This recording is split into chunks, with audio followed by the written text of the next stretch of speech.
Chantal from Cat Studio, and welcome back to my channel. Today I'm here as part of a collaboration for the hashtag May You Be Inspired By, and this brilliant idea is from Mandy and Justine from Junk Journal Ideas and Inspiration. That's a Facebook group, and I think it's a wonderful idea where they decided to feature a bunch of us YouTubers and journal creators to talk to you about where we started, and if we have any little, tips to help you out along the way. So first, let me start by saying I was always a little bit of an artist. For those of you who don't know, I'm a French Canadian. I was born and raised in Quebec, and I was always some sort of artist. I touched everything: oil painting, acrylics. Now I'm into Inktense pencils and watercolors. I did jewelry. My goodness, I did so many things. Right now I can't think of all of them, but I did a lot of stuff. And one day, I've been here in Nova Scotia for about 17 years now, and in 2020, in the fall of 2020, I was I don't know, I was feeling, I guess I was feeling a little depressed and tired and overwhelmed by everything. And, also the seasonal depression. And because that hits me. And my son watches a lot of YouTube. And I started, just seeing what he watches and monitoring and see what he's looking at. And then I think I looked up something, but I can't even tell you what it was because frankly I don't remember. And I saw a video from Marta from Marimi Small Art, and she was just doing mixed media, and I thought, ooh, that's really interesting because it's like painting but with papers, and that idea really spoke to me. So I did a few, if you can see them behind me, and I really enjoyed it. But then one day she made a little journal, a one-page wonder, that's how I call them, and it was one piece of paper, and then you decorate each page. And I thought, oh my goodness, I love it. So I took the idea, I ran with it, and I made a few. Since then I sometimes make them and I put them in my journals as a little surprise present, if you will. And I love making those. So I started with that, but then because I was hooked, I started looking up journals and junk journals, and I realized there's a whole world out there that I didn't know anything about. I had heard about scrapbooking, but I didn't find it interesting to me. I know a lot of junk journals may come from that world, and we do share, a lot of products and techniques and such, of course, absolutely. But the real junk, the real scrapbooking world per se does not interest me. But the junk journal, not that it's not pretty, by the way, it is, it's just not me. But the junk journaling, or journaling if you will, really interested me. So I started looking up all of these YouTubers that we all know and love, and in May of 2021, so May 3rd, 2021, I started my YouTube channel, and I've been at it for 2 years. This May 3rd was my second year of being a YouTuber, and I really think that I found something for me, and there's many reasons. First of all, I love beauty. I love beautiful things. I know it sounds weird, like who doesn't, but like I will have like flutters, like my heart will flutter at beautiful papers like Tim Holtz. My goodness, I say it so often. I look at his papers and sometimes it's like, oh, my heart, it's so pretty, it's so beautiful, like that kind of love for beauty. And so playing with beautiful papers and beautiful elements is exactly what I need. It's really like art therapy when you think about it, because whenever I'm a little down or sad or depressed or whatever the word you want to put on it, when I come in my studio, and sometimes, and this could be part of one of my tips, sometimes I'm within my pretty things and I look at my pretty papers, and some days I just can't craft. I don't know, there's just no inspiration. It's not coming to me. Maybe I'm too tired or overwhelmed, whatever it is, the emotions I have. However, being in my studio, and sometimes I'll put like a YouTube channel at the same time and I'll watch what they're doing, and I look at my things, and sometimes I'll just like clean the mess, and sometimes that's just enough to put me in the right calm space, that space where I'm good again, you know. And maybe I didn't craft that day, but it made me feel so much better that the next day, a lot of times, all of a sudden I am inspired because I watched somebody create something beautiful. It might not even be anything I would do. It's just that I watched another artist at their art. Sometimes it's painting. I love Création CC. She does watercolors. Oh my goodness, do I love what she does. And it's funny because we're not the same style. She has a lot of style that are abstracts. I adore her abstracts, but it's not what I do or what I'm good at. And yet I enjoy watching it. And it's the same thing with the journals. I might look at somebody that has a completely different style than mine in junk journaling, and yet it will just spark that little bit of inspiration. So that being said, one of my tips is when you're feeling a little down and not creative, and you won't even go on your crafting table or in your studio, wherever you craft, kick yourself a tiny bit. Get yourself a little kick and get there. Because I can assure you that sometimes, even if you don't create anything, just the fact that you're there and that you're looking through your stuff and you're maybe cleaning, like I said, it will give you that little, maybe I could do a little snippet. Maybe I can just do a tiny little thing. And like, for example, this is a Rolodex card, and there's not much to it. It doesn't take very long to do. I mean, look at it. A piece of fabric, a rub-on, some papers, stenciling for the letters. I sewed around it. That doesn't take long to do, but it's beautiful and it's done, and you can put it in your journals the next time, and it made me feel better. Even if it's just a 5-10 minutes craft, it's just enough to get you going. My other tip, if you will, and I know I'm not the only one that says this, but there's a reason why we keep repeating: don't buy everything. And I'll cut to the chase. Good scissors or paper trimmer, if you will. Good glue that will glue pretty much everything. Personally, I think this is perfect. It does the job on everything I've tried so far. Perfect. And that's really all you need to start, and I'll prove it to you. I mean, you might need a few images, but maybe a few stickers, but very minimum. This is the first page. It's not a journal. This is my one of my art journals. Art journal? Anyway, I don't know how to say it anymore. I didn't have much, and I was at the campground. So for those of you who know me a little bit, when I'm at the campground, I can't really craft a whole lot. I don't have all my stuff. But I was beginning anyway. This was at my beginnings, and what I did is Maremi Small Art has on her webpage a lot of freebie. You can also donate, because it's a page where you decide to pay whatever you want. So if you want to give her $3, $1, or if that day you really can't give anything, you can still get those digital paper for free. On my Facebook page, The Purring Cat Studio, you can also download free digital papers. And on many of the Facebook groups or Facebook pages, a lot of people give freebies.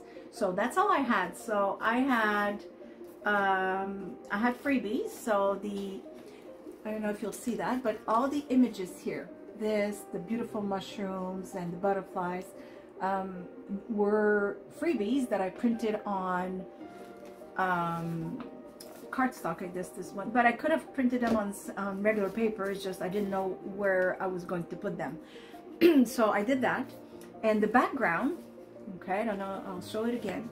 So the background here, if you can see, this is masking tape, good old beige masking tape. And the rest is like the background that's here. That's the paper itself of the page. And I took some watercolors, watercolored, and then I just colored around. So all this like brownish, you know, color there, that's just watercolor. And what else? That's, yeah, freebie paper, masking tape, glue, of course. And I fussy cut it, everything. And that's all I had. I had like a few stickers. That's a sticker, and this is a sticker. But that's it. Like, you know, this is a, yeah, this is a sticker as well, or a washi. That's a washi. But that's all I had. And look at it. I you know, if I say so myself, I think it's nice. I like it. And I didn't have much. That's why we keep telling you, don't buy everything. For another example, let me see. Oh wait, I think it's in this book again. Yes. Okay, so now I have a little more things. So I did buy myself a book. It's a collage book, and you just fussy cut all the images. But the background is, let me just grab them. Okay, so when I make journals or when I cut paper, you know, and there's the excess, I keep all of these, right? And that's what I used to do this whole background right here. All the papers I just showed you, that is what I used to do the background. And then all these images were fussy cutted, all of them, from a collage book. And there you go. And again, this time I think I used my Inktense pencils, but watercolor would have done, Woody's, Stabilo they're called, would have done the trick. But really cheap, inexpensive, I don't like the word cheap, inexpensive watercolor, kids grade, it still would have done the same thing, right? It's just that with time I did get nice things, but at the beginning, no. And it's the same effect. You don't have to buy everything. Go with what you have. Go with inexpensive things. And this is why. That's my other tip. Don't put pressure on yourself that so much that you expect your result to be the same as the person on YouTube. The person on YouTube might be at it for 10 years. You know, they've experienced, they've made mistakes. A lot of things ended up in the trash. There were, you know, maybe tears and a few swears, who knows, for them to get to the perfectionism that they are today. So please be patient for yourself. Give yourself the chance to learn. Don't put pressure for nothing. This is supposed to be fun. You are learning. You are learning, and every time you try, you get better at it than you know, the previous time. So practice doesn't make perfect. Practice makes progress, and you will progress and you will evolve, and it's going to be a beautiful thing. Another tip also, it's about, well, it's kind of the same, meaning that because you will progress and you'll have a lot of evolution in your work and you'll discover your style, that goes with don't buy everything all at once. And the reason, again, is because of that evolution, and because you will discover what your style is. What's going to happen is, if you buy right away all kinds of things because you saw a crafter and you loved what she used and you want it all, but maybe as you learn who you are as a you know, crafter, you'll discover that maybe butterflies are not your thing, or botanicals are not your thing. You're more of a grungy kind of person that likes everything that has to do with vintage people and old photos, and you know, or maybe you're more of anything that has to do with witches and magic, and you know. So if you buy everything, then you'll be stuck with all these things. So don't buy everything all at once. Take the time to discover what it is that you like. What kind of medium do you like to play or add to your journals before you buy texture paste that you don't want to use because you don't like it, you know, or embossing powder that you never use. You don't see the point. You rather just put a stamp. That's why we tell you all the time, don't buy everything. First, it's expensive. 2, you will progress and evolve and find your own style. And 3, you really don't need it to start. Just start. Like I showed you, those pieces of paper, they make a beautiful background. If you have a few good stamps, you can stamp. You can fussy cut images out of magazines, children's book. That's a very good reference. An old children's book, a lot of times the images are very colorful, very beautiful. That's, you know, a really good idea to cut out pages and make yourself spreads like this. This is my art journaling journal, but you can easily, you know, apply, you know, these types in a journal, right? So that's why I showed you these. Also, when you have too many things, it's easy to get overwhelmed. Same thing when you're, well, I'll speak for me. I know some people function very well in a very messy craft room. I don't. It does get messy. It does. Like sometimes, like, oh, I don't know where to put this. I'll just put it here for now. I'll just put it here for now. First thing I know, the I put here for now is like, oh, it's too much. So once in a while, I say, you know what? Today, I'm bringing my coffee downstairs in the morning and I clean up. My desk is always clean after each craft because I like to start on a clean slate. It helps my mind think. But it's the same thing when you have too many pretty things. Like, you know, when I get an order from Taperlogy or something I ordered on Amazon, if I ordered many things, all the things arrive and then I look at them, they're all pretty, and I'm like, oh, I can't breathe. I don't know where to start. And that will happen. So it will. It really will. I mean, I think I'm not the only one that said it. We do get overwhelmed by too many things, too many pretty things. And that's why a lot of times when I craft, I kind of decide on a theme. Like yesterday, I think, I don't know when yesterday will be for you, but yesterday for me, I wanted to make journaling cards. And it started with an image that images like in black and white like this that I had printed.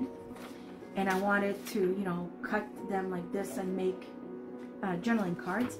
And an image from a book, which of course, do I have the other ones to show you? Of course not. Okay, an image from a book. It was this one, just this leaf there. And believe me, the background was white. It's all changed now. And I wanted to make journaling cards, but I knew what kind of feel I wanted to go with. So I only took out things that I felt were in the color palette I was looking for and the feel, because there's no point in me getting all of my stamps out or every single item or every single beautiful paper, because I won't do anything. I'll have too much. So I knew I wanted to work in the beige, and I wanted it to be botanical.